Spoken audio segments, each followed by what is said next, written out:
चोरी चमारी नहीं करते।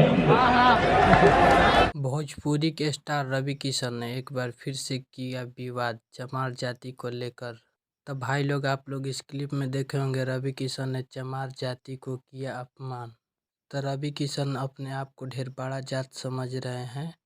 तो भाई, आप चमार जी के पावर देखे कहाँ हो? चमार जी के देन है तो राज कर रहे हो। चमार नाम नहीं भाई, ब्रांड है ब्रांड। तुम्हें कहने से चमार चोरी नहीं करने लगेगा।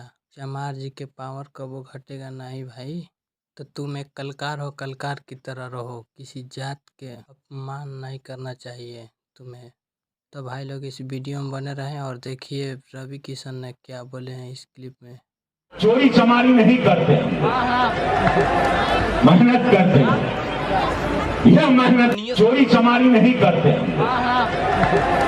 मेहनत करते। यह मेहनत